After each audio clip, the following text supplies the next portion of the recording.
ఒరే కొడకల్లారా, మీకోసం ఎన్ని చేసినారా? చిన్నప్పుడు రెక్కలు ముక్కలు చేసుకుని మిమ్మల్ని జాదిన, ఒంటి మీద అంగి చెమటతో ముద్దయ్యేలా కష్టపడిన, మీరు కోరుకున్నవన్నీ తెచ్చి ముందు పెట్టిన, మీ సంతోషమే నా సంతోషమని సంబరపడ్డారా? బురద నేను రాసుకుని మీ ముఖాలకు పౌడర్ అద్దిన, చినిగిన బట్టలు నేనేసుకుని మీరు కోరిన బట్టలు కొన్న బిడ్డ అప్పు చేసి పెళ్లి చేసి మంచి అల్లుడి చేతికి అప్పచెప్పిన, కానీ ముసలోన్నైనాక గిట్ల బాధలు చూపిస్తారని అనుకోలేదు బిడ్డ. నలుగురు కొడుకులు, మీరే నా బలం అనుకున్నా, నా బలగం మీరే అని ఊరంతా చెప్పుకున్నా. గిసొంటిది కుక్కిల వడ్డంక కుక్క కంటే ఈనంగా చూస్తారు కదరా. భూమి అడిగినా జాగ అడిగినా పట్టడు మెతుకులే కదరా.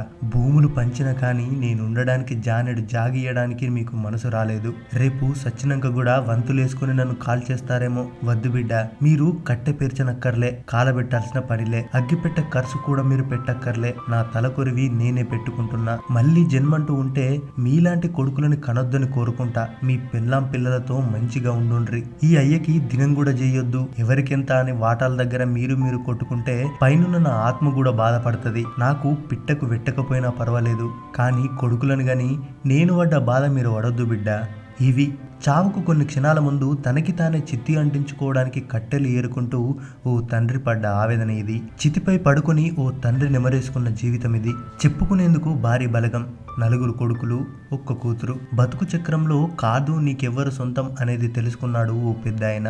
సిద్దిపేట జిల్లా పుట్టపల్లికి చెందిన మూడబోయిన వెంకటయ్యకి 90 ఏళ్లు. నలుగురు కుమారులు, ఒక కూతురు. పిల్లలను కంటికి రెప్పలా కాపాడుకుంటూ పెంచి పెద్ద చేశాడు. 5గురికి వైభవంగా పెళ్లిళ్లు చేశాడు. కొడుకులు ఎవరికి వాళ్ళు అయిపోయారు. కానీ కొన్నేళ్ల క్రితమే వెంకటయ్య భార్య చనిపోవడంతో ఒంటరివాడయ్యాడు వెంకటయ్య. ఇన్నాళ్ళు తిన్నా తినకున్నా భార్య పక్కన ఉందనే ధైర్యంతో సంతోషంగా ఉన్నాడు. ఒక్కసారిగా ఆమె లేదు అనే వార్తని జీర్ణించుకోలేకపోయాడు. అసలే వయసు మీద పడిపోయింది. చేద్దామన్నా సత్తువ, చేసే ఓపిక రెండూ ఆయనలో లేవు. అయితే ఈ నలుగురు కొడుకులు కూలి పని చేసుకుంటూ జీవనం సాగిస్తున్నారు. నలుగురు కుమారులు, 2 కుమారులు పొట్టపల్లిలో ఉంటుండగా ఒకరు ఉస్నాబాద్ లో, మరొకరు కరీంనగర్ జిల్లాలోని చిగురుమామిడి మండలం నవాబ్పేటలో స్థిరపడ్డారు. వెంకటయ్య తనకున్న 4 ఎకరాల భూమిని కొడుకులకు సమానంగా పంచేశాడు. వెంకటయ్యకు వృద్ధాప్య పెన్షన్ వస్తుంది. దీంతోనే ఖర్చులు వెళ్లదీసుకుంటూ పెద్ద కొడుకు కనకయ్య ఇంట్లోనే ఉంటున్నాడు. ఇదిలా ఉంటే 5 నెలల క్రితం వెంకటయ్య పోషణపై కుమారుల మధ్య మనస్పర్ధలు చోటు చేసుకున్నాయి. దీంతో తండ్రి వెంకటయ్యను ఎవరు పోషించాలన్న దానిపై పొట్లపల్లిలో పెద్ద మనుషుల సమక్షంలో పంచాయతీ జరిగింది. నెలకు ఒకరు చొప్పున 4 కుమారులు వంతుల వారీగా తండ్రి వెంకటయ్యను పోషించాలని పెద్ద మనుషులు నిర్ణయించారు. ఇక పెద్ద కొడుకు వంతు పూర్తి కావడంతో నవాబుపేటలోని 2వ కుమారుడు వద్దకు వెంకటయ్య వెళ్లాల్సి వచ్చింది. దీంతో సొంత ఊరిని, సొంత ఇంటిని వదిలి వెళ్లడం ఇష్టం లేక వెంకటయ్య మంగళవారం అదే గ్రామంలోని ఓ ప్రజాప్రతినిధి ఇంటికి వెళ్లి తన సమస్యను చెప్పుకున్నాడు. ఆ రాత్రి అక్కడే పడుకుని తన 2వ కొడుకు ఇంటికి వెళ్తానని చెప్పి అక్కడి నుండి వెళ్లిపోయాడు. కానీ సాయంత్రం వరకు ఏ కుమారుడింటికి అతను వెళ్లలేదు.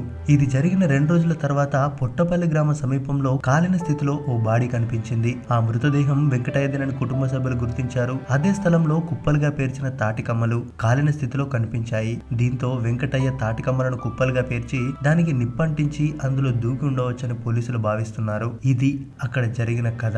జీవితాంతం కష్టపడ్డ ఆ పెద్దాయన చివరి రోజుల్లో ఆయన సంతోషంగా కుటుంబంతో కలిసి బతకాలనుకున్నాడు. కానీ ఈ లోకంలో నీకెవ్వరు ఉండరు అనే చేదు నిజాన్ని తెలుసుకుని తన భార్య దగ్గరికి వెళ్లిపోయాడు. చావులోనూ కొడుకులకు భారం కాకూడదని భావించిన ఆ పెద్దాయన ఆత్మకి శాంతి చేకూరాలని మనస్ఫూర్తిగా కోరుకుందాం. ఇలాంటి కొడుకులకు బుద్ధొచ్చేలా ఈ వీడియోని నలుగురికి షేర్ చేసి తండ్రి గొప్పతనం చాటుకుందాం. మరిన్ని ఇలాంటి వీడియోస్ కోసం మన ఛానల్ని సబ్స్క్రైబ్ చేసుకోవడం మర్చిపోకండి.